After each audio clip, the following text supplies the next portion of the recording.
mapagpalang umaga po sa bawat isa. Pwede po bang tayo ay tumayo para sa ating pagbasa, scripture reading? Sige po, at ating pong buksan yung ating Bible sa Hebrews chapter 2. At babasahin po natin yung buong chapter nito. Sige po, let's read. Therefore, we must pay much closer attention to what we have heard, lest we drift away from it. For since the message declared by angels proved to be reliable, and every transgression or disobedience received a just retribution, how shall we escape if we neglect such a great salvation? It was declared at first by the Lord, and it was attested to us by those who heard. While God also bore witness by signs and wonders and various miracles and by gifts of the Holy Spirit distributed according to His will. Now it was not to angels that God subjected the word to come, of which we are speaking. It has been testified somewhere. What is man that you are mindful of him, or the son of man that you care for him? You made him for a little while lower than angels. You have crowned him with glory and honor, putting everything in subjection under his feet.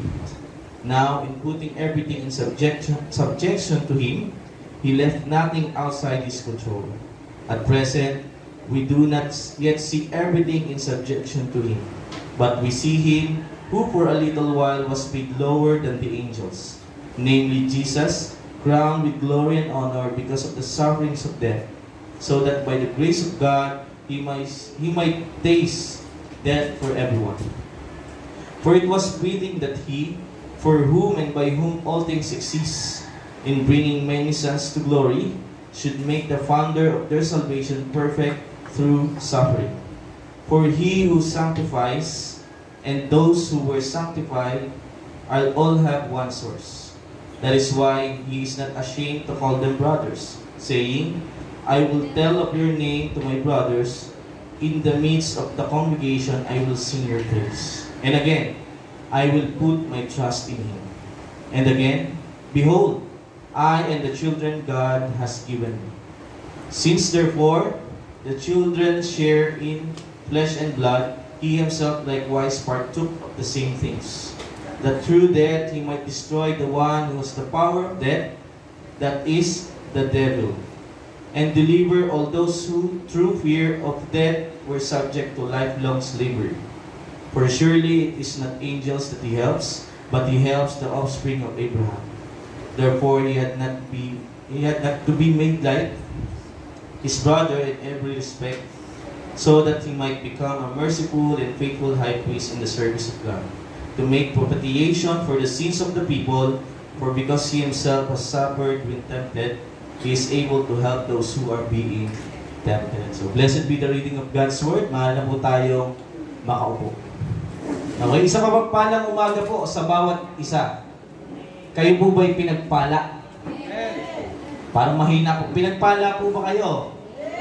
Amen. So, tayo ay pinagpala sapagkat nandito tayo ngayon upang sumamba, magpuri, at ating maranasan ang presensya ng ating dakilang Diyos. Ano po? So, welcome po sa bawat isa nandito ngayon sa ating worship service, also sa ating mga kapatid na kasama nating sumasamba sa online, sa Zoom, and also sa online worship service. Ano po? Napakabuti ng Diyos kasi maraming means ang God para yung kanyang salita lumaganap at mahayag. Amen po ba? Kaya po tayo ay magpasalamat sa Lord kasi meron tayong nagagamit na mga resources para ang salita ng Diyos mapalaganap natin sa biyaya niya. So, ngayon po, tingnan po natin yung mga kapatid natin na magse-celebrate ng birthday. So, yan po, November celebrants. Salamat sa Lord sa mga kapatid natin na nag-celebrate ng kanilang birthday. Ano po? And also, syempre, yun na, yung mga upcoming celebrants natin. December. So, ayan po, nandiyan po sa mga, si Ian Nicole. Yan, salamat po sa Lord. Si Ate Mina, si Mami Helen, si Sister Emmy, at syempre ang aming may bahay, si Mrs. Jared Maravilla, and yung mga SG Kids, yung mga nakakasama natin from San Gabriel, napakabuti ng Lord, and syempre yung ating nagkailan kids, wow, si kaibigang Reza. So, ayan po, batiin natin sila sa kanilang kaarawan, and also, ating ipanalangin, yung kanilang buhay na maging kagamit-gamit sa Panginoon. And also, syempre, yung wedding anniversary, yan, si Daddy Ramon and Mami Maricon, yan, sa kanilang wedding anniversary. Praise the Lord. Ayan yan po, for important announcement, ating pong tingnan yung nasa screen.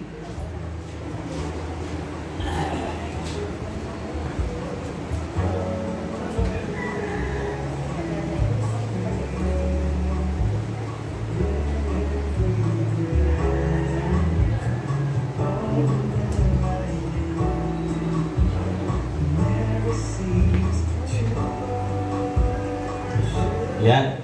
So ngayon po, darako naman tayo sa isa pang bahagi ng ating pagsamba. Tithes and offering. So tingnan po natin yung ating Bible sa 2 Chronicles 31, verse 4 to 5. Sabi dito, and he commanded, dito po si King Hezekiah ito, the people who live in Jerusalem to give the portion due to the priests and the Levites, that they might give themselves to the law of the Lord.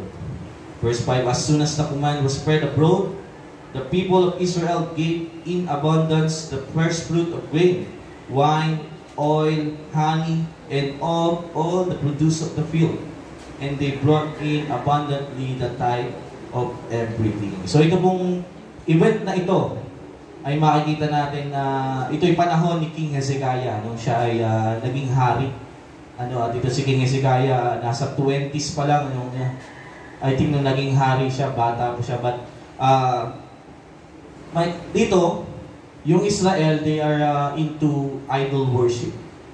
But si King Hezekiah, he want to restore yung temple worship, yung worship sa Lord na para sa Panginoon. And, kaya nga, dahil gusto niyang i-restore yun, inumpisahan niya yun sa temple. So, even siya, na hari, nagbigay siya ng yung kanyang possession. Nagbigay siya ng for burnt offering. So, dahil nga gusto niyang i-restore yung worship. At syempre, dito makikita natin, meron siyang ipinag-utos. Ano yung utos? Una, give the portion due to the priests and Levites. So, pinag-utos niya ito yung sa mga tao na sila yung magkaloob. Kasi naalala nyo, sa Book of Nehemiah, yung mga priests and Levites, hindi sila nakakatanggap ng portion o nung para sa kanila. Kaya nangyari, they work. But nangyari, syempre, yung duty nila, yung calling nila, hindi nila magampanan. Kasi nga, kailangan nilang magtrabaho para mabuhay. But dito, maaring ganun din yung situation. Dahil nga, iba na yung way ng pag-worship ng mga Israelita, baka yung mga priests and Levites, napabayaan na din. Hindi na rin nabibigay yung para sa kanila. But King Hezekiah, because he want to restore yung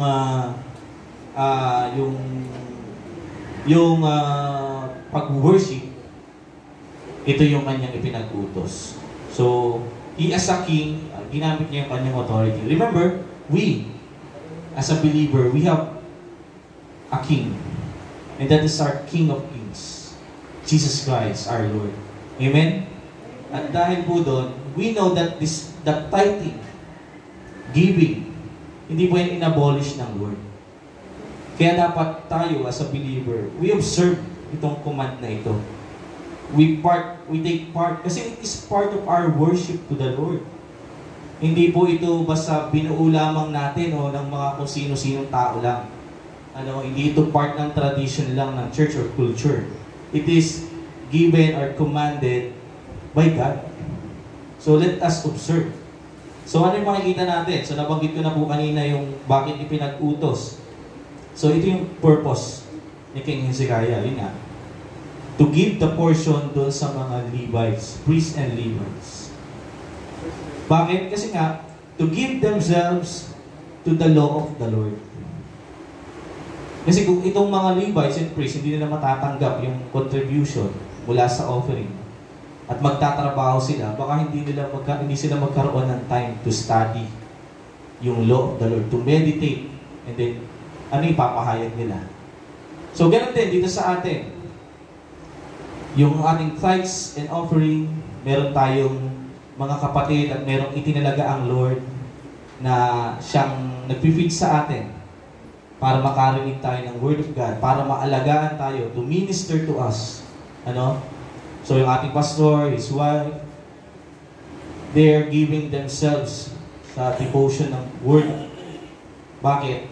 Because they want to give yung maayos na pagtuturo, yung pangangalaga, because they understand how they are entrusted by God.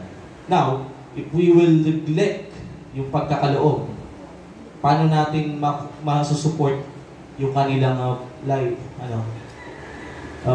Isipin natin, God is using us to support yung mga tinalaga niyang ministers. And we know that if we are participating sa God's work, ang Lord ang bahala sa atin. So, tingnan natin yung purpose. Bakit ka sumusunod sa pagkakaloob? Ano ba yung purpose ng Lord? Ano ba yung kinalaman nito sa iglesia? So, let us take that. And lastly, makikita natin yung response ng mga tao. The people gave in abundance, generously, the tithe of everything. Diba? Dami binanggit dito. Grain, first fruit of grain, wine, oil, honey, and of all the produce of the field. And they brought in abundantly the tithe of everything. So, binigay nila. So tayo, bakit ba tayo nagkakaloob? To observe God's command? Yung command ni Jesus? Or what? And also to support the church and yung mga ministers? So, wag po nating alisin ito sa ating pamumuhay bilang mga mananampalataya. Remember, what God has given you. Wala tayong may babalik sa Lord, but we observe, we follow, we obey. We obey His command because we are saved. Ayun yung ating fruit. Okay, so ayan po. So sana po ating yung alalahanin as we give. So ngayon po tayo po ay mananalangin at ating pong ipapanalangin yung mga birthday celebrants and also itong ating pinagkaloob. Sige po. Tayo po'y manalangin.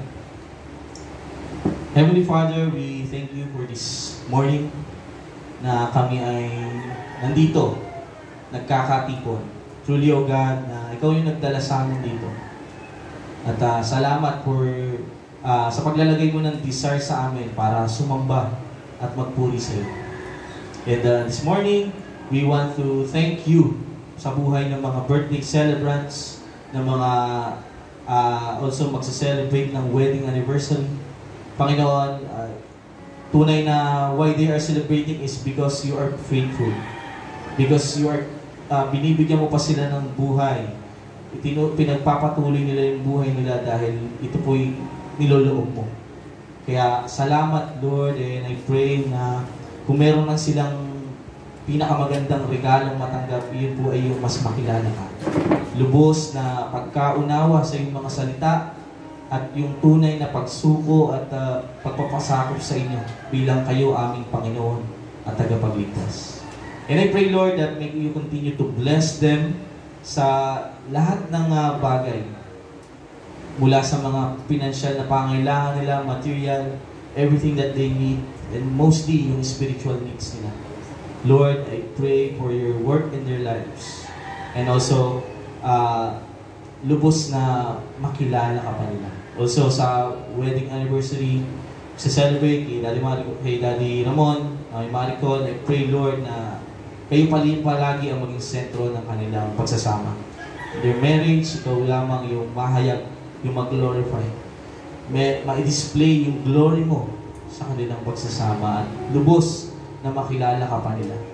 Kaya kayo po ang patuloy na kumilos sa kanilang buhay. Kaya maraming salamat, and also we're praying for our tithes and offering. Lord, thank you for reminding us and making us understand that tithing is your command. We know sometimes maaring hindi kami nagiging faithful. Forgive us, O Lord. But Lord, hayaan mong mag-work ang Spirit mo sa amin to remind us why we are doing this. Why we are obeying your command. Ano ba yung purpose mo? Ano ba yung nais mo? Kaya Lord, help us na talagang maging masunurin sa iyo. At ito hindi namin in-neglect to. Itong and every command na binigay mo sa amin, Lord. Faithfully, sa biyaya mo, sa work ng iyong Spirit, magawa namin, Panginoon. And Lord, help us to be mindful ng aming church, ng church na ito na pinagkatiwala mo sa amin. Help us to be mindful of the people that you are using to minister to us. Huwag niyo pong hayaan na wala kaming gawin. Huwag niyo hayaan na hindi namin gawin kung ano yung magagawa namin para suportahan ang iglesia mo at ang iyong mga tinawag. Kaya, thank you Lord God sa mga salita mo na pinaalala mo sa amin today. Kaya ikaw po ang patuloy naming pinapupurihan, pinasasalamatan. And may you continue to use yung mga finances na naiipon, yung mga naipagkakaloob sa ikalalaganap pa ng iyong salita. Because ito yung kalooban mo, Panginoon. Magamit to ng maayos ng aming iglesia.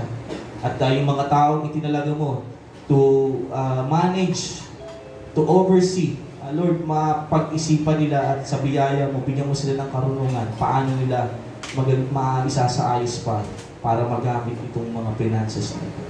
Thank you, Lord God. We praise you, we honor you, and to all you, para sa iyo lahat ng kaluguran at kaluwalhatian. Ikaw lamang, Panginoon, sa pangalan namin, Panginoong Jesus. Amen. So, sa mga magkakaloob po, tingnan po natin yung ating screen.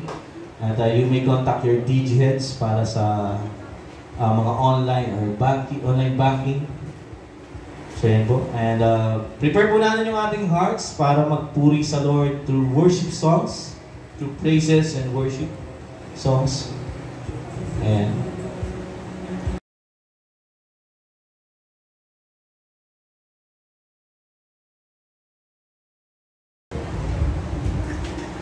ayan, magandang umaga po sa bawat isa. So, inaaniyahan ko po ang lahat na tumayo. And we will offer our praises and worship unto our mighty God. So, yan, handa na po kayong maghandog ng papuri para sa ating Panginoon. Parang hindi po kumain ng agahan. Handa na po ba kayo? Yan. We will offer our praises to our God. So let me read lang po from 1 Chronicles chapter 29, verses 10 to 13. Therefore David blessed the Lord in the presence of all assembly, and David said, Blessed are you, O Lord, the God of Israel, our Father, forever and ever. Yours, O Lord, is the greatness and the power and the glory and the victory and the majesty. For all that is in the heavens and in the earth is yours. Yours is the kingdom, O Lord, and you are exalted as head above all. Both riches and honor come from you, and you rule over all. In your hand are power and might, and in your hand it is to make great and to give strength to all. And now we thank you, our God, and praise your glorious name. So palakpakan po natin ang Lord. We will praise our glorious God. For He is our Creator, and everything else in heaven and earth and on earth is the Lord. So let's worship our God. And let's clap our hands. Let's dance. Let's worship. Let's declare. Yours is the kingdom and the power and the glory forever is yours. Heaven and earth bow down in the wonder of your name.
our glorious God, kaya patuloy natin siyang aawitan. Bilang ating Panginoon ang lumikha sa atin, bilang ating Panginoon ang siyang nagligtas sa atin. Nararapat lamang na ito yung maging song of our hearts, our prayer, our desire, na kung meron tayong uunahin, kung meron tayong tatawagin, kung meron tayong pag-aalay ng pagsamba, let it be Jesus. Let it be Jesus,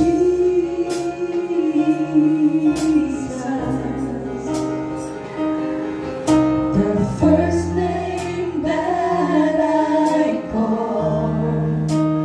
Let it be Jesus,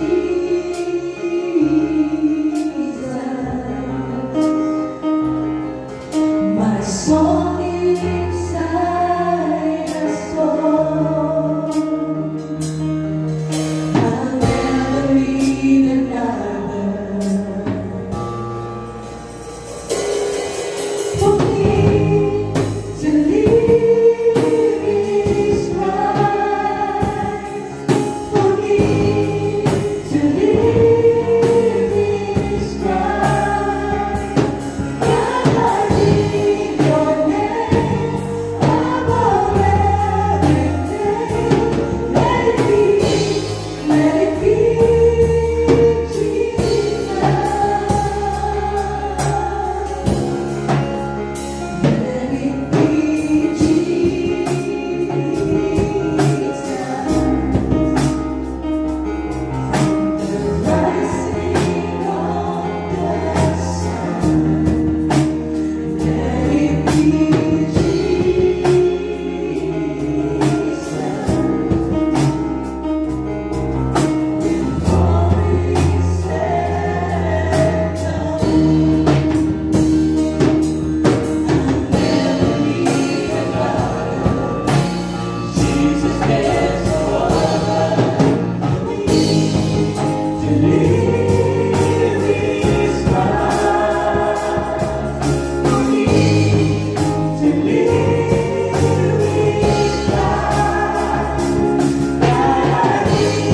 that we worship, let the name that we call, let the name that we proclaim, let it be Jesus.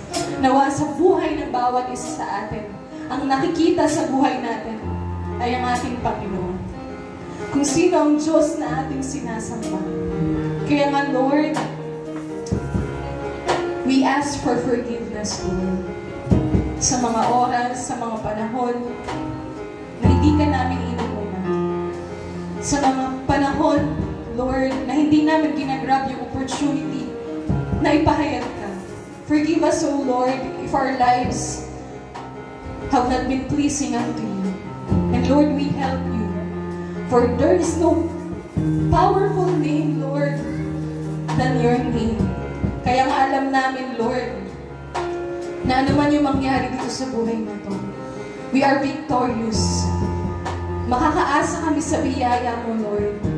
Makakaasa kami sa ginawa mo, Lord, na magiging matagumpay kami sa buhay na ito. Kung patuloy kaming magpapasakop at susunod sa iyo, Lord. Kaya nga po, may you be the Lord of our lives, O God. Ikaw nawa ang manguna sa buhay ng bawat isa sa amin upang maranasan namin ang buhay na may kagalakan, may kasiyahan sa Biblia. Salamat, O Lord, sa pag-ibig mo na patuloy na naranasan ng bawat isa sa amin. Kaya nga, Lord, we will continue to exalt your name. We will continue to glorify your name. We will continue to honor and praise your name. Maraming salamat, Lord. Ito po ang aming samot dalangin sa pangalan ng aming Panginoong Jesus. Lahat ay magsabi na. Amen! Palakpakan po natin ang ating Panginoon. Yes! Praise the Lord.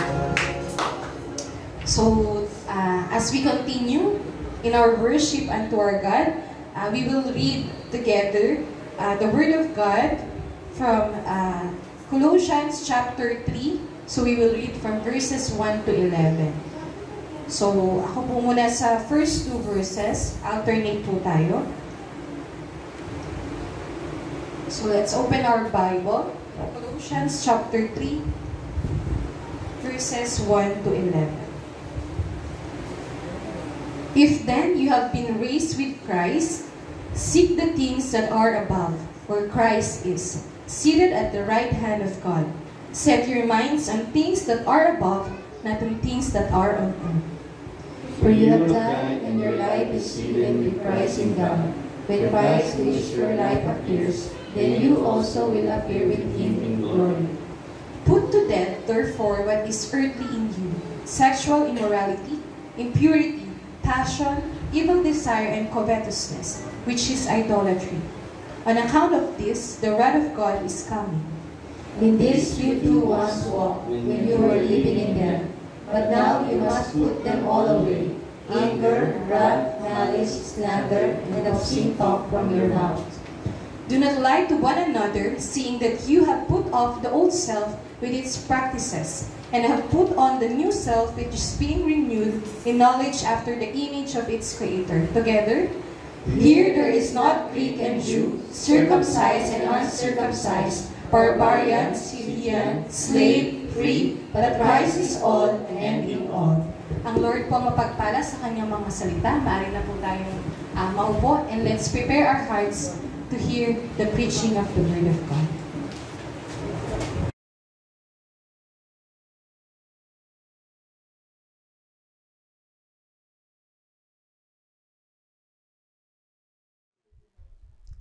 Isa pong mapagpalang araw ang sumainyo sa ngalan ng Panginoon. Ngayon po ay mayroong pagbabago sa ating weather condition. No? At hinalungkat ko po yung mga jacket ko.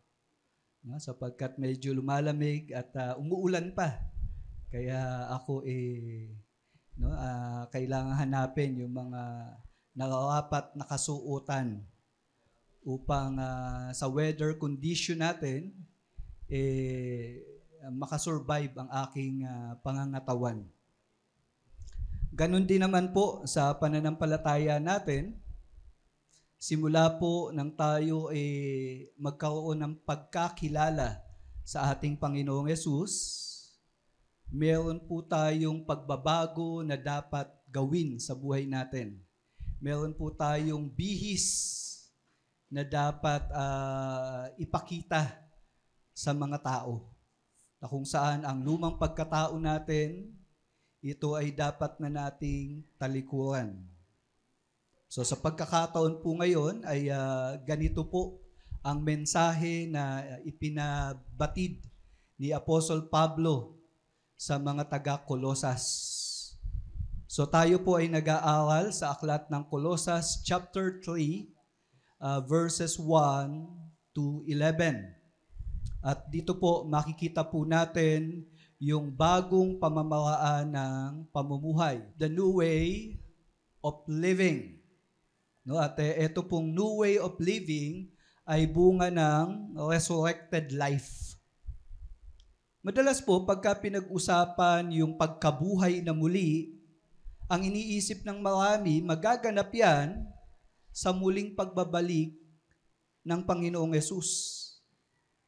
Pero ang realidad po, simula nang tayo ay kumilala sa Panginoong Hesus, nagsimula na po itong resurrected life. Sa pag-aaral po natin ngayon, may dalawang bagay po na gusto kong tingnan natin.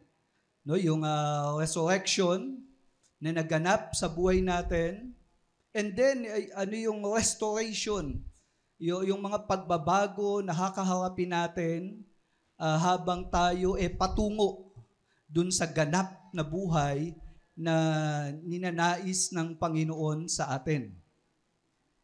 So pag-usapan po natin yung resurrection sa verses 1 to 4. So mula po sa mga talata, una pong makikita natin dito yung command. No, meron pong utos. Sabing ganun sa verse 1, if then you have been raised with Christ. No, ito pong usapin ng raised with Christ, ito po yung mga usapin sa unang mga kabanata na pinag-aralan natin. At dahil sa realidad na to, ano sabi? Una, seek the things that are above. Bakit? Where Christ is seated at the right hand of God. So, yan yung unang utos sa atin, no? Seek the things. Hanapin. Bigyan ng tuon. I-prioridad. Alin yon? Mga bagay na kung saan bunga ng pagtatagumpay ni Kristo sa kamatayan. No? Kaya nga po ang Panginoon ngayon, He is seated at the right hand of God. So, yun daw po ang hanapin natin. Ano ba yung naging bunga ng ginawa ng Panginoong Hesus? Pansinin nyo, hindi nakasalalay sa ginawa natin ang ating magiging kalagayan, kundi ito'y nakasalalay sa natapos na gawain ng Panginoong Hesus. At ito ang dapat nating hanapin. Seek the things. Ang pangalawa na makikita natin dito, set your minds on things that are above, not on that are on earth. So, nabanggit dito, set your mind. Sa totoo lang, kung anong iniisip mo, yun ang magiging ikaw. No, yun ang magiging uunahin mo, yun ang pupuntahan mo. Kaya nga, saan nakatuon ang isip mo? Ngayon po, nakaupo kayo.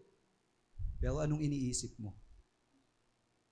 Kaya nga po, kung ano yung iniisip mo, yun ang ginagawa mo, yun ang bihis mo. Yun ang kalagayan mo.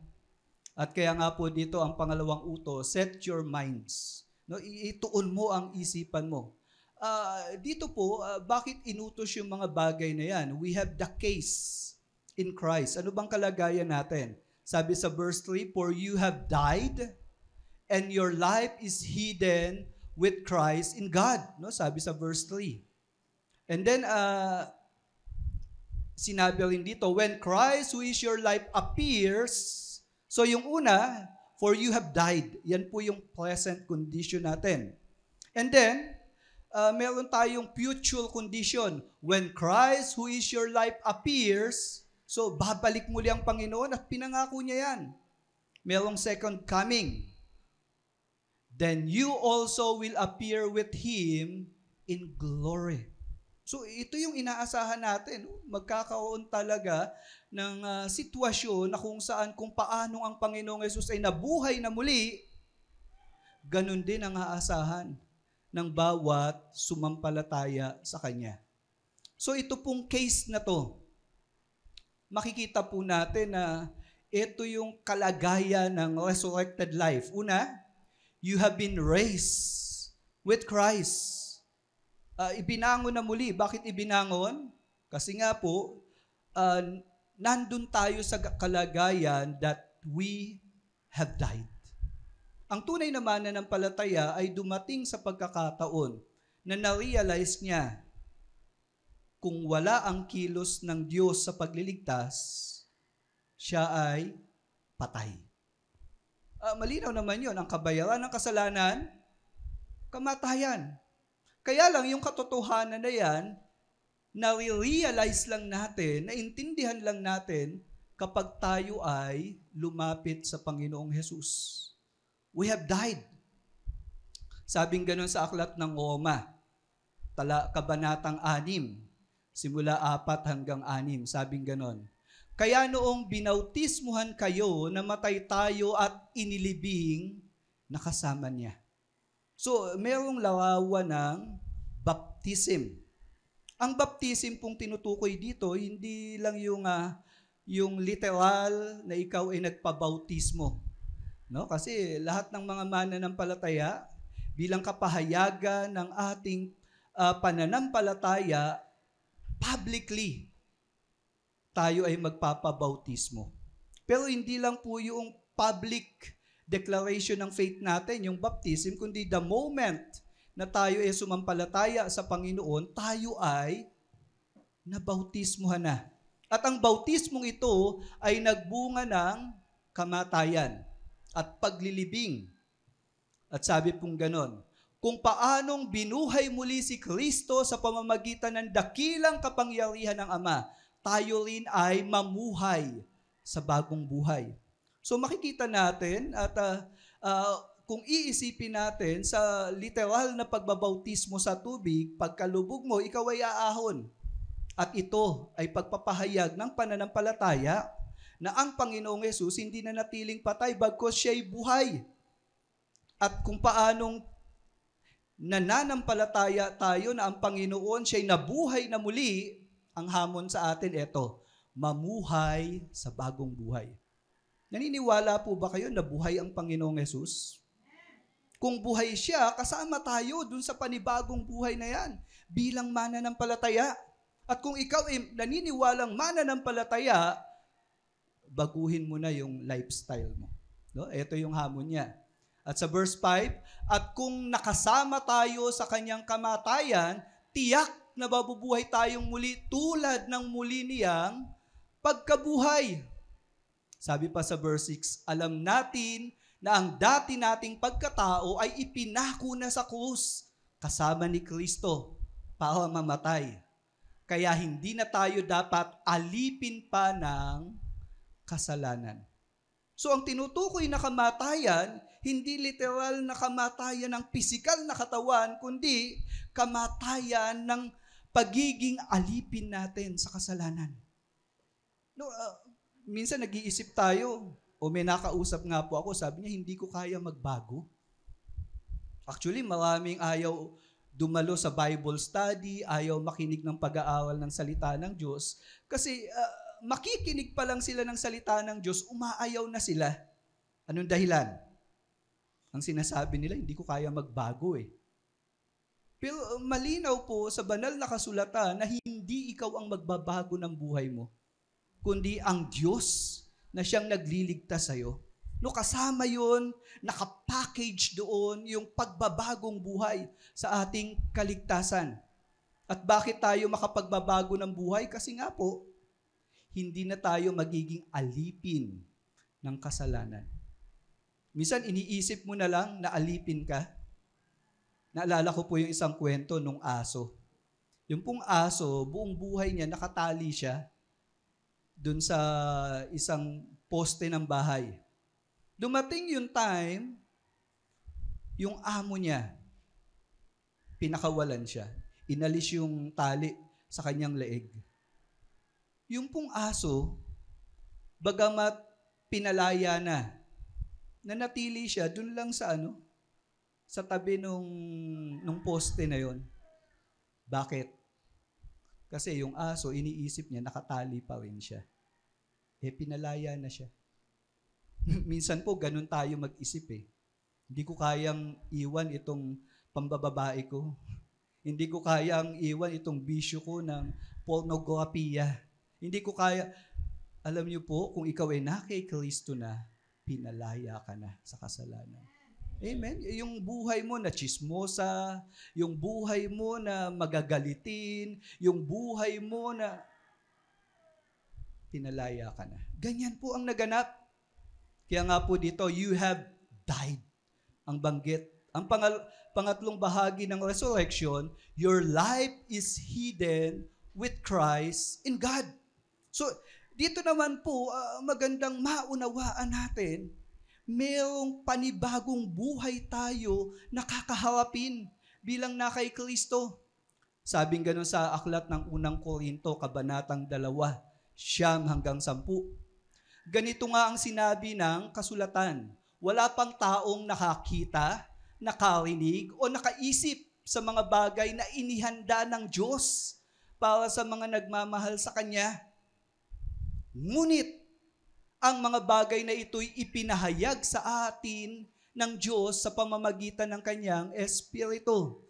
Sapagkat ang lahat ng bagay ay nalalaman ng Espiritu, maging ang mga malalalim na kaisipan ng Diyos. Tanong, anong plano ng Diyos sa iyo ngayon bilang mananampalataya? Alam mo ba?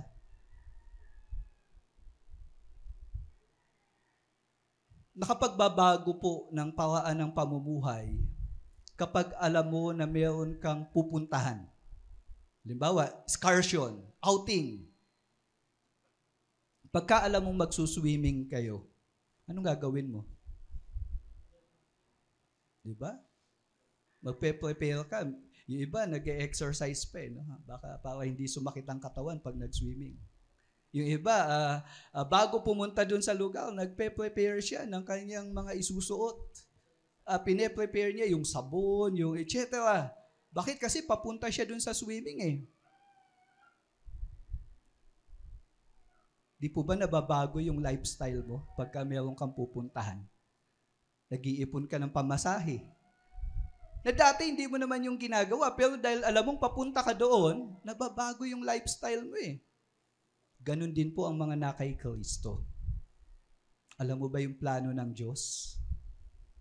At sabi nga po dito, walang nakakaalam noon. Ngunit, itong plano ng Panginoon, ito po ang pinasabi sa mga apostol.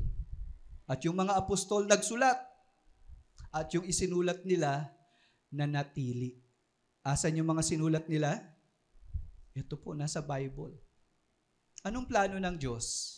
Basahin mo yung Biblia. Napakaganda ng plano ng Diyos. Itinuturing ka niya na anak niya. Pinatawad ka sa kasalanan. Meron kang buhay na walang hanggan. Sa muli niyang pagbabalik, kukunin ka niya at ititira ka niya sa bagong langit at bagong lupa. Paano natin nalaman yan? Ipinaalam yan sa atin ng Panginoon sa pamamagitan ng mga nakasulat. Minsan ang problema, hindi mo kasi inaalam kung saan papunta yung buhay mo. Hindi mo nakikita kung ano yung plano ng Diyos sa'yo. Pero kung tutuusin, napakaganda ng plano ng Diyos. Kaya nga po sa pag-aaral natin ng salita ng Diyos, dito po sinisikap kong ipaunawa sa atin. Meron po tayong napakagandang kalagayan. Sabi, your life is hidden with Christ in God. So, dito po, yung nangyari pa lang sa Panginoong Yesus na pagkabuhay na muli, ito ay pasimula pa lang ng katotohanan sa magagandang bagay na pinaplano ng Diyos. Sabi nga po, sa isa pang bahagi ng mga talata, Christ is your life. Sinong buhay natin? kung wala si Christ, yung buhay po natin para lang dito sa lupa. Ang iniisip mo, mga bagay lang na makukuha dito sa lupa. And then ito po, sa panglima, ang resurrected life, when Christ appear, you will appear also in glory. Naganap na yung unang pagdating ng Panginoon. Pero ang Panginoong Yesus, nung unang punta niya, ang layunin niya, tubusin sa kasalanan yung mga ililigtas niya. And then alam natin, ang Panginoong Yesus nabuhay na muli, nakita ng mga alagad, and then after 40 days, nakapakikipag-fellowship sa mga disipulo, umakyat siya sa langit. Pero bago umakyat ang Panginoon sa langit, ang sabi niyang ganun, babalik ako ulit. Merong second coming. At dito po, muli pinapaalala ni Apostol Pablo sa mga taga-Kolosas, muling babalik ang Panginoon at sa pagbabalik ng Panginoon, you will appear also in glory. Anong mukha niyan? Sa 1 Corinthians chapter 15, verse 42 to 44, pansinin nyo. Ganyan din, sa muling pagkabuhay ng mga patay, ang katawang inilibing ay mabubulok, ngunit kapag ito'y muling binuhay, hindi na ito mabubulok kailanman. Ang katawang inilibing ay pangit at mahina, ngunit kapag ito'y muling binuhay, ito'y maganda na at malakas. Ang katawang inilibing ay panlupa, ngunit kapag ito'y muling binuhay, ito'y panlangit na. Sapagkat kung mayroong katawang panlupa, ay mayroon ding katawang panlangit. Ito po yung kaluwalhatian na magaganap sa kalagayan ng mga mananampalataya. Amen? Excited po ba kayo? Mayroong present condition natin. You have been raised with Christ. Your life is hidden with Christ in God. And then when Christ appears, you will also appear in glory. Grabe yung kalagayan na yan. Kaya nga mula sa pananaw na yan, pumasok itong utos sa verse 1. Sabing ganon, if then you have been raised with Christ, take note ang resurrection, hindi po yan pag namatay ka na physically. And then, hindi po. Ang resurrection, nagsimula na the moment you receive Jesus Christ as Lord and Savior. Kaya nga po, if you have been raised with Christ, seek the things that are above where Christ is seated at the right hand of God. So ito yung unang utos. Seek the things. Sa 2 Korinto 4, kabanatang 4, 17 hanggang 18, ito yung sabi. May inihandang gantimpala ang Diyos para sa amin na mananatili magpakailanman at hindi mapapantayan. Dito po kasi si Apostle Paul, inilahad niya, ipinaalam niya yung kanyang struggle bilang apostol. At nabanggit nga doon, may mga taong nagbabanta na patayin sila, may mga pagkakataon na nagugutom sila, nauuhaw, may mga pagkakataon hindi na sila nagpapalit ng damit nila. Ang dami nilang struggles. Pero ito yung natatanaw ni Apostle Paul. May inihandang gantimpala ang Diyos sa kabila ng mga paghihirap nila. Mahirap pong mabuhay. Amen? At kung ikaw sumusunod sa Panginoon, sa gitna ng mga tao, sa karamihan ng mga tao na matigas ang ulo, ayaw kilalanin ng Diyos, napakahirap mabuhay. You will be persecuted. You will be misunderstood ng mga taong yon. Pero si Apostle Paul, sa mga panahon na katulad nun, alam niya, may gantimpala ang Diyos sa kanya. At yun ang inaasahan niya. Kaya anong sabing ganun sa verse 18? Kaya hindi namin pinapahalagahan ang mga bagay na nakikita sa mundong ito, kundi ang mga bagay na hindi nakikita. Sapagkat ang mga bagay na nakikita ay panandalian lamang. Pero ang mga bagay na hindi nakikita ay walang hanggan. gaano man kahirap yung pinagdadaanan mo ngayong problema, matatapos din yan. Amen? Dadating ang panahon, mawawala yan. Dadating ang panahon, malalagpasan mo yan. May mga pangyayari nga sa buhay natin na napakahirap, pero pag nalagpasan mo na, pag naalala mo, natatawa ka na lang sa sarili mo.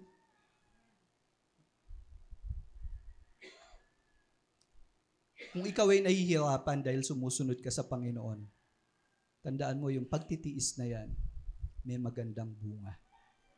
Kaya nga po, ang paalala sa atin, seek the things that are above. Kasi yung mga bahagay na nandito sa lupa, pansamantala. Gaano ka man kayaman, gaano ka man kasikat, gaano man kadami yung mga pinagagawa mo, time will come, mawawala yun. Time will come, makakalimutan ka din. Pansamantala. Kaya nga po, anong hahanapin mo? Hanapin mo yung mga bagay na may kinalaman sa walang hanggan. Seek the things. Yan ang pagkaabalahan mo.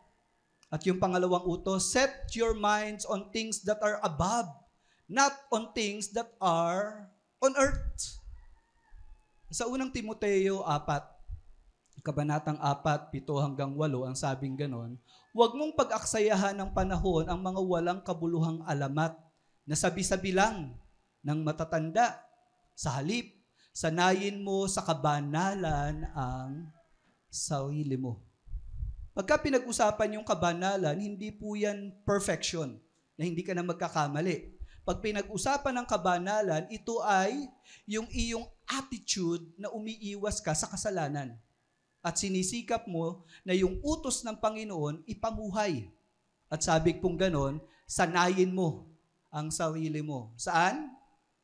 Sa kabanalan. No, kasi nga po, bilang dating makasalanan, ngayon, hanggang ngayon, makasalanan pa tayo eh. Ako, makasalanan pa rin. Pero dating alipin ng kasalanan, kailangan kong sanayin ang sarili ko sa kabanalan. Nagsasanay po ba kayo? Di ba? May mga tao hindi marunong bumarel, no? Sundalo. Pero dahil sinasanay siya, alam niyo, naging sharpshooter eh. Bunga ng pagsasanay. May isang tao palaging talunan sa boxing.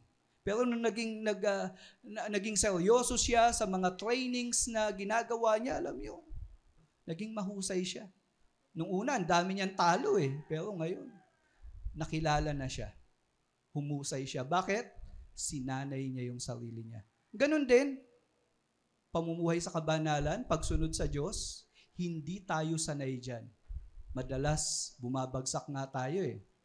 Hanggang ngayon, nagkakamali pa rin tayo, nagkakasala pa rin tayo, pero sanayin mo yung sarili mo sa kabanalan. Magbasa ka na ng Biblia. Huwag ka na nga absent sa gawain sa church. Magbigay ka ng panahon sa mga panalanginan ng mga mananampalataya. Hindi tayo sanay dyan, pero ang sabi, sanayin mo ang sarili mo. Bakit? Sabing gano'n, sapagkat kung may mabuting na idudulot ang pagsasanay natin sa katawan, no, yung physical training, exercise, may mabuting dulot yan. Pero ano sabi? May mas mabuting maidudulot ang pagsasanay sa kabanalan sa lahat ng bagay. Hindi lamang sa buhay na ito, kundi maging sa buhay na darating. Kasi totoo, kailangan mong ng physical training. Kailangan ng exercise, kailangan ng healthy diet. Sino pong ganyan ang ginagawa ngayon? Ang pakinabang po niyan hanggang nandito ka sa lupa. Pero ang kabanalan, anong pakinabang? Habang nandito ka sa lupa, hanggang sa kabilang buhay. Yung kabanalan mo, makikinabang ka. Kaya nga, anong bilin? Set your minds on things that are above. Yun po ang pakaisipin natin. Meron pong practical na bagay na sinabi si Apostol Pablo, yung tinatawag na restoration sa verses 5-11. At mula po dito, una, sa restoration ng ating buhay tungo sa wangis ng ating Panginoong Yesus, ang unang dapat nating gawin, sabi, put to death. Alin yun? What is earthly? Tignan po natin. Sabi sa verse 5, put to death therefore what is earthly in you. Pansinin niyo po hindi yung mundong ito ang papatayin mo. O hindi itong mundong ito ang pipigilan mo. Ang pipigilan mo yung nasa kalooban mo. Put to death. Meron na po ba kayong pinatay? Bilang mananampalataya, meron kayong papatayin. Meron tayong papatayin. Ano yon? In-specify. Sexual immorality, impurity, passion, evil desires, and covetousness, which is idolatry. Sexual immorality. Alam niyo po, kung hindi mo naunawaan ang napakagandang buhay kay Kristo, naghahanap ka ng mga sexual perversion o yung bang mga sexual gratification. Naghahanap ka niyan eh. Kung hindi mo alam kung gaano kasarap at gaano kaganda ang sumunod sa kalooban ng Diyos, minsan naiinip ka na at gusto mong makaramdam ng masayang bagay, sex ang iniisip mo. Ang problema po, ang sex po hindi masama. Kaya lang, minsan yung paraan ng sexual gratification, ginagawa mo sa hindi kalugod-lugod na pamamaraan. At ang sabi dito, yan ang unang papatayin natin, sexual immorality. And then, pangalawa, impurity. Yan po, maduming isip. Pagka may nakita kang naglalakad, ano naiisip mo? No, minsan, ang dumi ng isip mo eh. Nag-iisip ka na ng hindi maganda, wala pang ginagawa yung tao. O kaya wala namang ginagawa yung tao, minamasama mo na. Impurity.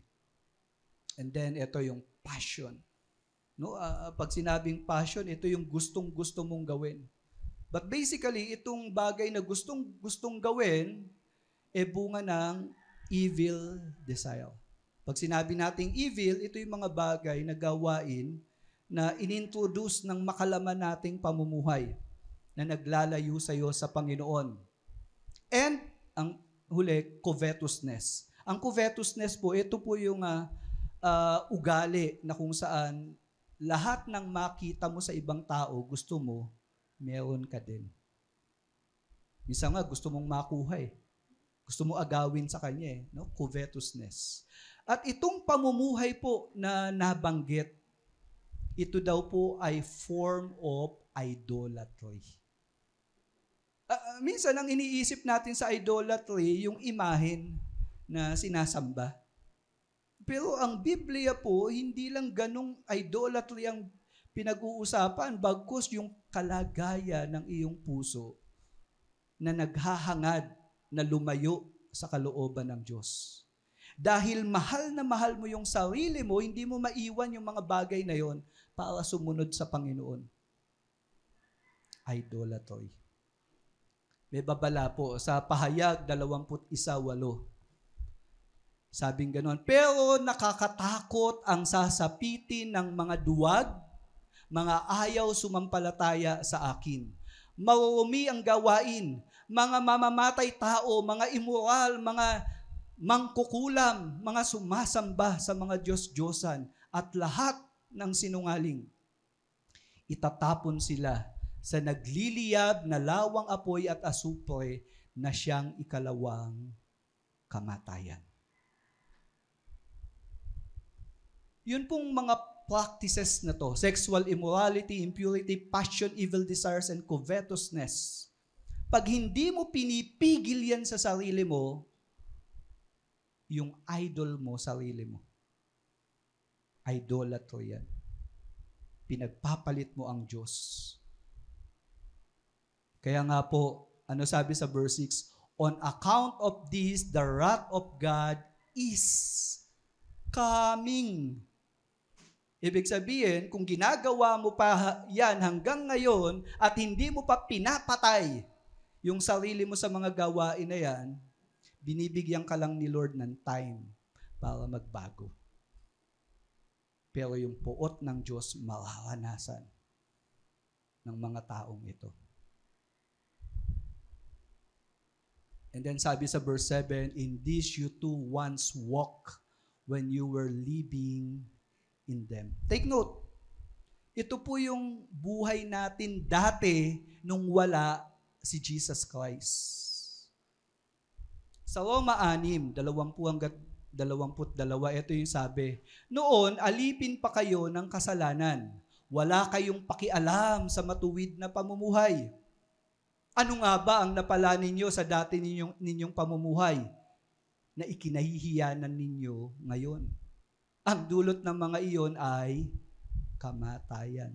Di ba nakakahiya na ipaalam mo yan sa ibang tao? Na ikaw Christian ka na pero hanggang ngayon ginagawa mo pa yung mga bagay na yan, nakakahiya. Hindi po ba? At ang dulot nito, kamatayan. Hindi lang nakakahiya ka, kundi time will come. Yung kamatayan po, pag binanggit, separation to God. So anong dulot nito? Ilalayo ka sa Diyos. Gusto mo bang malayo sa Diyos? Yung tanging pag-asa mo sa buhay, inilalayo mo pa yung sarili mo. Nakakatakot po yun. Kaya nga po, binigyan ng babala ni Apostol Pablo yung mga taong gumagawa ng pamumuhay sa pagkaalipin sa kasalanan. Bakit? Ano sabi sa verse 22? Pero pinalaya na kayo sa kasalanan at alipin na kayo ng Diyos. Anong ginawa ng Diyos ngayong kumilala ka na sa Kanya? Sabihin nyo nga po, pinalaya na ako. Sabihin nyo po sa katabi nyo, pinalaya na tayo. No? Pwede ka nang hindi bumalik dyan. Iniisip mo lang kasi para kang yung aso na itinali for several years. Nakalag na yung tanikala mo. Pwede ka nang mabago dyan. Pwede ka nang umalis dyan. Hindi na tayo alipin ng kasalanan, kundi alipin na tayo nino? Ng Diyos. At ang dulot nito'y kabanalan at buhay na walang hanggan. Yun ang nagaganap sa atin kung alipin ka ng Diyos. Nakikita mo na nakakapamuhay ka na ng may pagsunod sa kalooban niya. Kabanalan. At anong bunga? Buhay na walang hanggan. Yung buhay na hindi kayang ibigay ng mundong ito, ibibigay ni Lord sa'yo. Walang hanggan. So, anong pipiliin mo? Kaya nga, ang unang bilin, patayin mo na. No? Dapat marunong kang pumatay. Patayin na natin yung earthly desires natin. Earthly lifestyle natin. Patayin na natin yan. Pero may pangalawa pa. Ano yung sabi? Put off the old self. Ito namang mga sumunod na mga pananalita, ang pagtukoy nito ay sa ating pakikipagrelasyon sa kapwa mananampalataya. Ano sabi? But now, you must put them all away. So ano daw yung lalayuan mo na? Kasi bilang mananampalataya, pwedeng nagagawa pa natin ito. Pero dapat, wag nang gawin. Ano yon?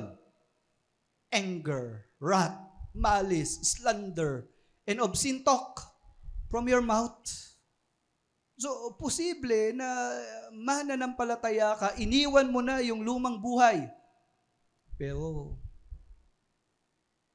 galit ka. Meron ka pang ampuot eh. Di ka makalimot dun sa maling ginawa ng kapatid mo. And then malice, malisyoso. Kaya naman dahil dito, yung pagsasalita mo, nakapaniniwa na rin. Slander. No, sinisiraan mo na yung kapatid mo. Obscene talk, no, mga masasakit na mga pananalita. Ang sabing ganun sa unang Juan, chapter 2, no, kabanatang 2, siyam. Ang sino mang nagsasabing siya'y nasa liwanag, ibig sabihin na kay Lord na. Ngunit napupuot naman sa kanyang kapatid, ano yung totoo? ay nasa kadiliman pa rin.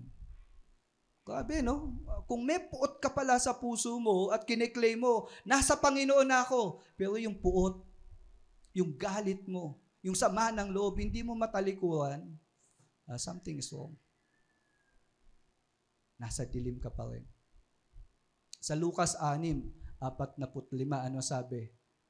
Ang masamang tao ay nagsasalita ng masasama dahil puno ng kasamaan ang puso niya. Sapagkat kung ano ang nasa puso ng isang tao, yun din ang lumalabas sa kanyang bibig. Bakit masasama ang lumalabas sa bibig niya? Bakit naninira siya ng kapwa niya? Bakit puro reklamo, sama ng loob ang lumalabas sa bibig niya? Alam niyo po, ang problema, puso. Kaya nga po, dito po yung mga gawaing ganon, ang sabing ganon, put off. Alisin mo na. Hindi na yan ang bihis mo. Hindi na dapat yan nakikita sa pamumuhay mo. And then sabi pa sa verse 9, do not lie to one another. Isa pang nakaka-apekto sa fellowship natin kapag mayroong sinungaling ng mga kasama tayo. Tignan nyo, sabing ganun sa aklat ng Efeso 4:25. Kaya wag na kayong magsisinungaling. Ang bawat isa'y magsabi ng katotohanan sa kanyang mga kapatid kay Kristo dahil kabilang tayong lahat sa iisang katawan. Isip po kayo ng panahon na kung saan ang pagsisinungaling nakatulong. Tandaan niyo po, ang pagsisinungaling, yan po ay nature ni Satanas. Sa John chapter 8 verse 44, nabanggit po that Satan is the father of lies. Kapag ang pagsisinungaling komportable kang ginagawa, yung bang hindi ka nagsasabi ng katotohanan, nililigaw mo yung kaisipan ng mga tao sa paligid mo, pinipilit mong patotohanan yung mga bagay na hindi totoo, at komportable kang ginagawa yun, then time will come, masisira ka at sisirain mo yung ibang tao. At isa pa nga po, si Satanas, ang father of lies. Kumbaga, the moment na ikaw ay nagsisinungaling, kumukonekta ka kay Satanas. Kaya nga po anong bilin? Do not lie to one another. Ang punto lang nito, mamuhay tayo sa katotohanan. Sabi nga pong gano'n, seeing that you have put off the old self with its practices. Mga practice kasi yan Put off. Hubarin mo na yan. Kaya nga po, nung binabasa ko to, tinitingnan ko yung sarili ko nagsisinungaling pa ba ako? May mga kasinungalingan pa ba akong pinagagagawa? Pinapapaniwala ko ba yung mga tao sa paligid na ito ako pero hindi naman pala? Alam niyo po, kung kailangan mo ng tulong, kung meron kang kahinaan, huwag mong itago sa kapatid mo. Pwede kanyang matulungan doon. Pwede siyang gamitin ni Lord upang ma-overcome mo yung mga bagay na yan. Mahilig kang mangutang, pero hindi mo sinasabi. Okay lang mangutang pero kung hindi ka naman nagbabayad, delikado yun. May kahinaan ka ba? May mga kakulangan ka ba sa sarili mo? Mayroong ipinagagawa ang Panginoon hanggang ngayon, itinatago mo yun, ayaw mong sumunod, at nagpe-pretend ka, malakas ako, kaya ko to. Put off. Pwede ngayon, hindi ka pa nakakaranas ng malalang consequence. Pero ayaw ni Lord na masanay ka sa ganyan. Time will come. Mabubuko ka din. Sabihin nyo nga po sa katabi nyo, mabubuko ka din. Kala mo, makakapagtago ka. Kasi hindi makakatulong yan eh. Pero kung nananatili kang sinungaling hanggang ngayon at hindi ka kinokorek ng Panginoon, mag-isip-isip ka na.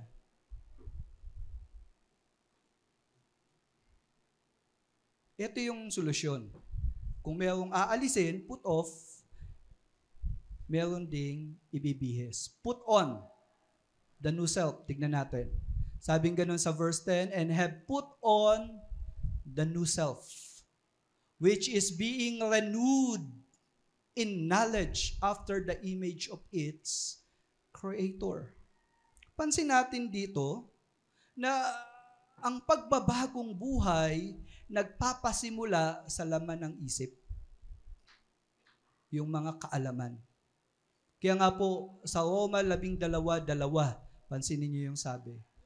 Huwag ninyong tularan ang mga pag-uugali ng mga tao sa mundong ito.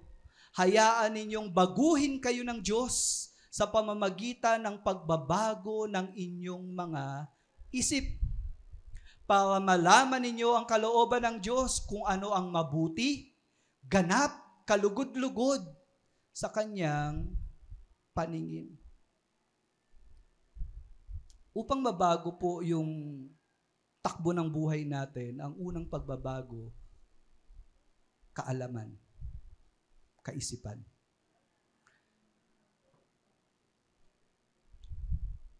Paano mo malalaman na totoong architect yung mayroong diploma ng architecture? Of course, pag tinanong mo, no, mahusay siya magdisenyo ng bahay. At alam niya kung ano yung mga bagay na dapat ilagay doon. No? Nakakita na po ba kayo na nagke-claim na doktor, may diploma, pero wala siyang mapagaling na may sakit? May diploma. Teacher, may diploma din, pero pag nagturo, wala kang matutunan.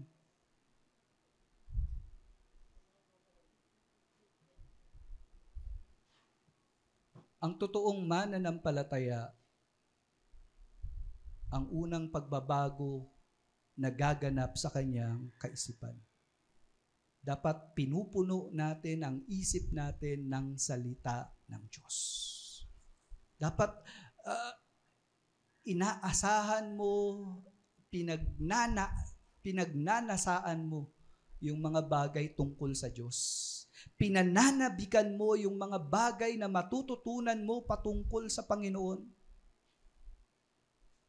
Knowledge. Kasi habang natututo ka, doon ka magbabago. Amen? Kaya hindi po totoo na pag natuto ka, lalaki lang ulo mo. Alam mo, hindi totoong pagkatuto yun. Dahil ang totoong natututo, yung natutunan niya, maaapektuhan yung pamumuhay niya. The same thing is true sa pagkakilala sa Diyos. Habang nakikilala mo siya, habang nauunawaan mo ang plano at kalooban niya, mas nagnanais kang sumunod sa Kanya.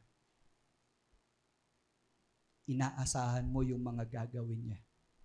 Kaya nga po, when we put on, there must be a renewal of our knowledge. And then, eventually, makikita mo, you are becoming like your Creator. At yung image ng Creator is none other than Jesus Christ. Amen? Becoming like Christ. Exempted ka ba dyan? Sabing ganun sa verse 11, here there is not Greek and Jew. Ang Greek and Jew po, yan po yung social status ng mga tao noon. No, religious status ng mga tao noon. Pero ano sabi ni Apostle Paul? Wala nang Greek or Jew. Wala na ring circumcised and uncircumcised. No, minsan kasi yung mga circumcised na mga Hudyo, ang tingin nila, kami ang pinaka-relihiyoso. Kami ang pinakamalapit sa Diyos. Pero sabi ni Paul, maski na tuli kayo at hindi tuli, wala na yon. Hindi na usapin yan. At sabi pa, barbarian, Xingtian, slave free. Ang barbarian po, yan po ang tawag nila sa mga tao na hindi marunong magsalita ng Griego. No, kasi yung mga tao noon, dahil affected sila ng Hellenistic period or Greek culture, ang salita nila talagang parang sa panahon natin, pag hindi ka nag-i-Ingles, no, barbarian ka. Parang ganun po yun. No? Kapag hindi ka nag-i-Greek, barbarian ka. Pero sabi ni Apostle Paul, hindi ka man marunong magsalita ng Greek, wala na yan. Ikaw man ay Xingtian. Ito daw po yung mga ito po yung mga uri ng tao na pusakal. No, ang tipo niyang mga tao, mga hitman, no, mamamatay tao at talaga namang sabi niya, ganun man kaumi yung buhay mo noon, hindi na rin yun usapin. Ikaw man ay alipin o malaya, hindi na yun usapin. Anong totoo? But Christ is all and in all. Kapag na kay Kristo ka, ito yung katotohanan. 2 Korinto 5:17, ano sabi? Ang sino mang na kay Kristo ay isa ng bagong nilalang. Wala na ang dati niyang pagkatao. Binago na siya. Isa po yung kalagayan na hindi tayo yung gumawa. Isa po itong kalagayan na kung saan inilagay tayo ng Panginoon sa ganyang sitwasyon. Bagong nilalang. At sabi po sa Pilipos 3:20, ngunit para sa atin, ang langit ang tunay nating bayan. At mula roon, hinihintay natin ang may pananabik ang pagbabalik ng tagapagligtas, ang Panginoong Hesukristo. Ano man po ang identity natin, socially, economically, religiously, pag na kay Kristo ka, pantay-pantay tayo. Lahat tayo nananabik sa totoong tahanan natin. Nananabik tayo sa muling pagbabalik ng ating Panginoon. At alam natin, tapat ang ating Panginoon. Ang ipinangako niya, gagawin niya. At bilang nagmamahal sa Panginoon, inaantay natin yung mga pangyayari na yun. Kaya nga mga kapatid, habang nabubuhay tayo sa buhay na ito, put on Christ. So in summary, yung resurrected life natin, ito po yung life in Christ. Yan po yung buhay natin. Ngayong na kay Kristo na tayo. Died but made alive. Binuhay tayo will be glorified with Christ. Alam natin na time will come, papalitan tong katawan natin. Time will come, hindi na magtatagumpay ang kamatayan sa atin. Magiging maganda, malakas, malusog ang katawan natin. Papalitan kasi yan ng katawang panlangit. We will be glorified with Christ. Kaya nga anong bilin? Set your mind and seek eternal. Minsan kasi masyado tayong nakatingin dito lang sa mundo na to. Anong kakainin ko? Anong dadamitin ko? Maganda na ba ako? No? May tigyawat ba?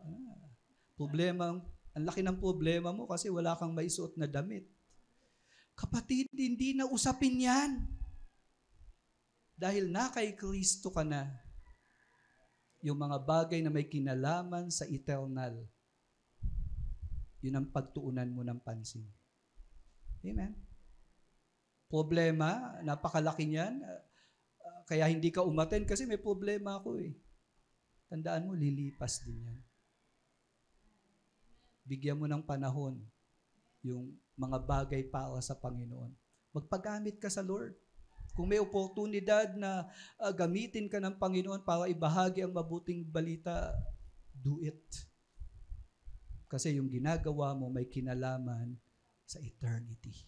Kabanalan, napakaganda niyan. May pakinabang yan, hindi lang habang nabubuhay ka, maging sa kabilang buhay. Seek eternal. Restoration life, living Christ-like. Yan po yung usapin dyan. Paano mangyayari yan? Put to death earthly. Yun po yung sinful lifestyle. Put off old self. Yan po yung hindrance sa spiritual growth. No, kung alam mong hadlang yan sa pagkilala mo sa Panginoon, para magamit ka sa Panginoon, putulin mo na yan. Put off. Wag na yan ang ibihis mo. And then put on new self, growing like Christ. Tandaan niyo po, ang Panginoong Jesus, nung ipinanganak, nililinisan din yung puwet niya nung dumudumi siya. Yeah, ganun si Jesus eh. Si Jesus, nung nagtatry maglakad, inaalalayan siya. Tinuruan siya paano kumain. Christ-like. Kaya nga po, mga kapatid, yung Christ-likeness mo, yung Christ-likeness, hindi po yan napupuntahan natin o nagagawa natin pagka tayo'y palaging malakas. Sa panahon ng ating kahinaan, sa panahon na nag-i-struggle tayo sa kasalanan, still, yung Christ-likeness nagmamanifest sa atin. Ang usapin lang dyan, paano ka humarap sa problema mo? Paano ka humarap pag meron kang kahinaan? Anong ginagawa mo pag alam mong nagkakasala ka? Even sa mga weakest moment natin, even sa ating, kasi yan ang pagiging tao natin eh. At yung struggle natin para sumunod sa Panginoon, that is Christ-likeness. Amen? Yun po yung Christ-likeness. Yan po yung restoration ng Christ-likeness. And then eventually, sa pagbabalik ng Panginoon, makakalaya ka na sa kasalanan. Bibigyan ka na ng kakayanan sa mga kahinaan mo. Christ-likeness. Nag-struggle ka ba sa buhay mo ngayon? Dahil gusto mong sumunod sa Panginoon? Dahil ayaw mo magkasala? Christ-likeness. As an application, sa resurrected life, set your minds on eternity, not on earthly. Seek what is valuable for eternity. Sa restoration life, living Christ-like, put to death earthly, sinful lifestyle. Meron ka bang ginagawa na, alam mo, nagkakasala ka? Patayin mo na yan. Ang kasalanan, hindi bine-baby, pinapatay. Sabi ni, nung unang panahong advertisement yun, no? Ano ba yung advertisement ni Maricel Soriano? Ang germs, no? Ang germs, hindi bine-baby, pinapatay. Ang kasalanan, hindi bine-baby yan, pinapatay. Put off old self that causes division. So kung alam mong nasisira mo yung relasyon mo sa kapatid mo, tigil mo na yan. Kasi hindi dinisenyo ng Diyos ang pananampalataya natin na mag-isa lang tayo. Kailangan natin ng kasama. Kailangan natin ng mga kapatid natin. And then put on new self that is Christ-like. Yung Christ-likeness, ulitin ko, nagmamanifest sa atin maski sa panahon ng ating kahinaan, kakulangan, kawalan. Minsan po, nagkakasala tayo. Pero, ando naman yung pagsisisi mo sa kasalanan. Christ-likeness pa rin po yun. Until perfection comes. Pag bumalik na ang Panginoon. It will happen, mga kapatid. Kasi babalik ang Panginoon natin.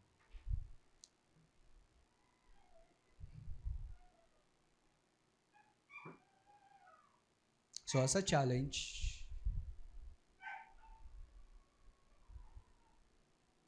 Ito po, bago tayo umalis mamaya, sana maka-join kayo sa ating rap session. Share how do you understand your new life in Christ? Who do you think you are in Christ? Anong tingin mo sa kalagayan mo ngayon bilang mananampalataya? Pag-usapan niyo po yan. And then, sa pangalawang bahagi, share your life before you know Christ. What hinders you to live Christ-likeness? How can others help you?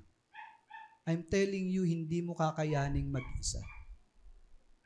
Kaya nga kailangan mo ng mga kapatid mo na lumalago rin sa pananampalataya. Kailangan natin ng kasama natin sa buhay na nag-i-struggle din sa kasalanan.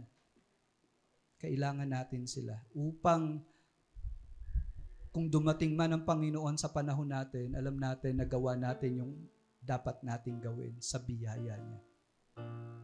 Kung kunin man tayo ni Lord sa mga panahon minsan hindi natin inaasahan, alam mo, nagawa mo yung dapat mong gawin dahil ikaw ay na kay Kristo.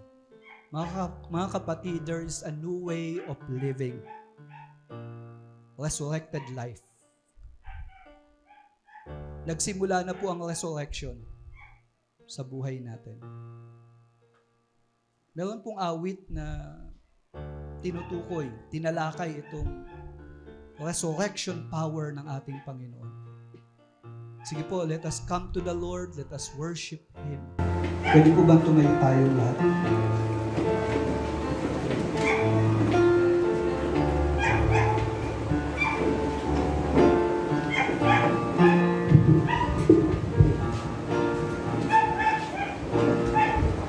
Salamat sa Panginoon sa bagong buhay. Amen. Mga kapatid, ang Kristyanismo meron pong kapangyarihan ng Diyos na kumikilos. Kung patay ang pananampalataya natin, hindi ka mababago. Pero buhay ang pananampalataya natin. Kaya inaasahan ko na babaguhin ako ng Panginoon. Inaasahan ko na kayo magbabago dahil yung kapangyarihan ng Diyos, hindi kayo tatantanan, hindi kayo lulubayan, mababago kayo. Habang kayo lumalago sa kaalaman, kaunawaan patungkol sa Panginoon, yung pagbabago, hindi mo may iwasan dahil kilos ng Diyos yan sa bawat isa sa atin. We are resurrected in Christ. May we just sing this song?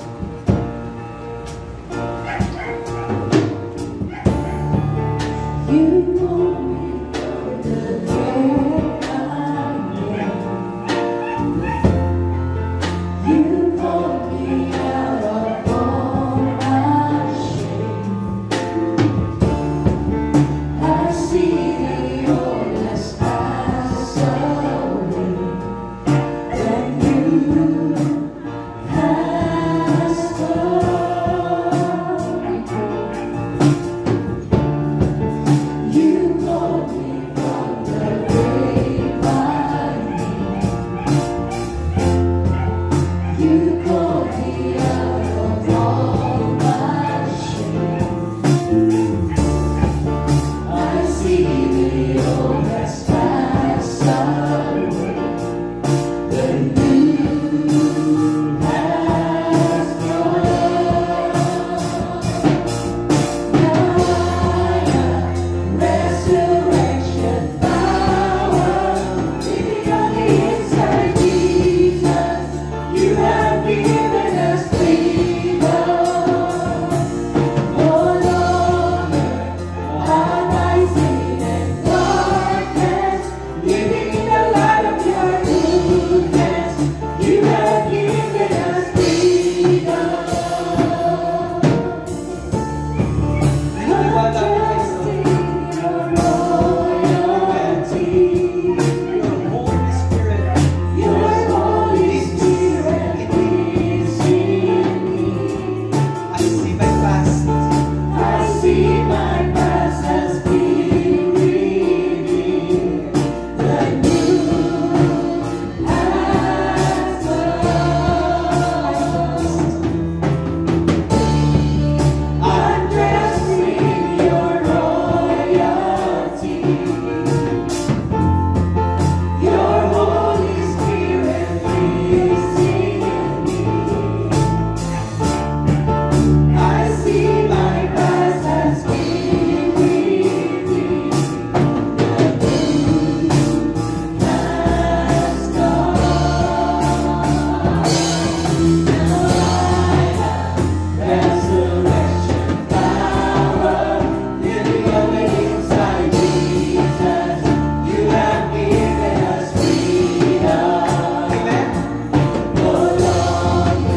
May we bow down our heads as we close our eyes.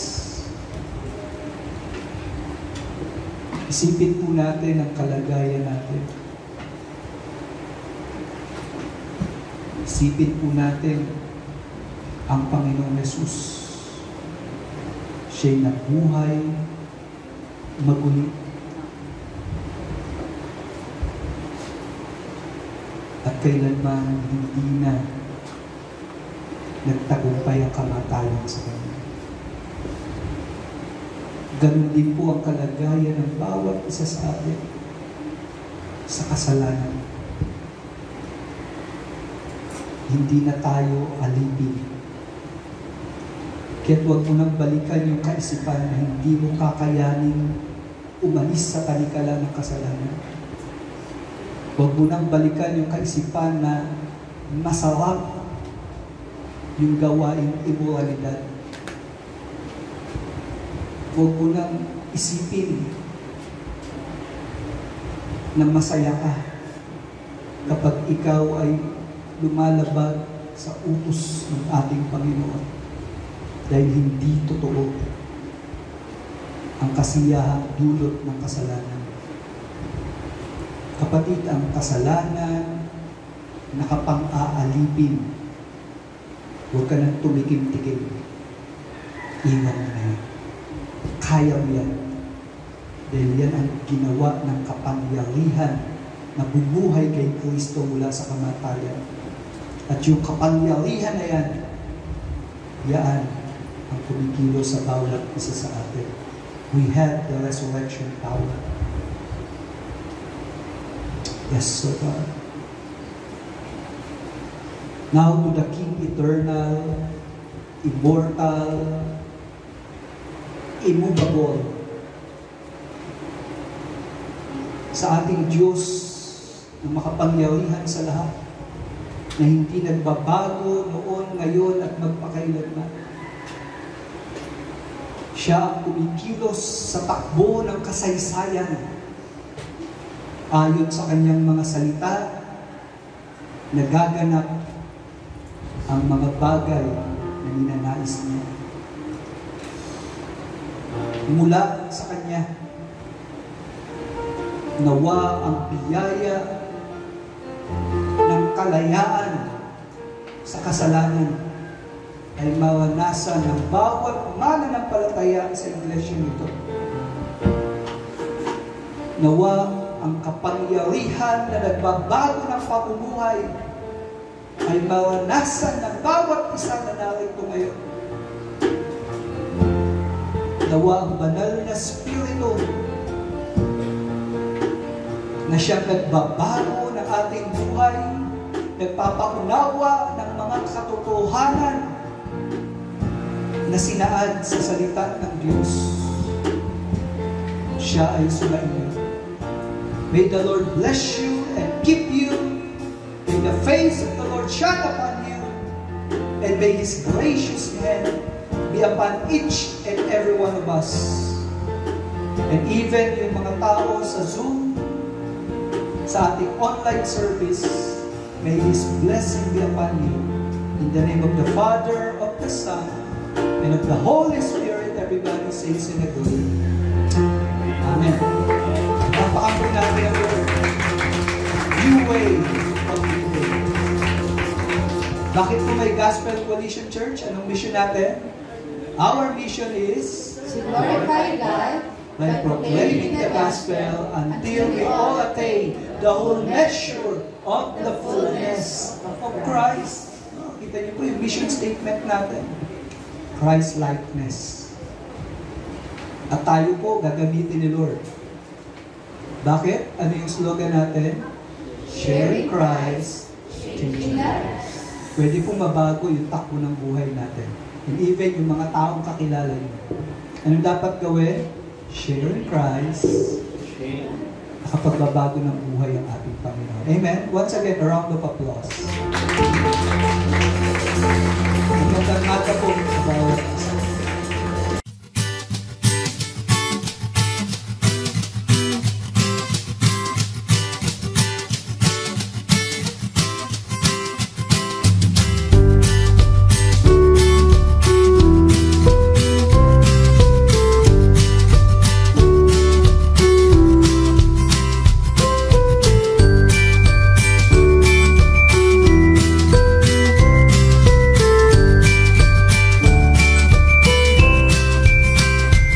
GCC, Gospel Coalition Church. Our mission is to glorify God by proclaiming the gospel until we all attain the whole measure of the fullness of Christ. Sharing Christ, changing lives.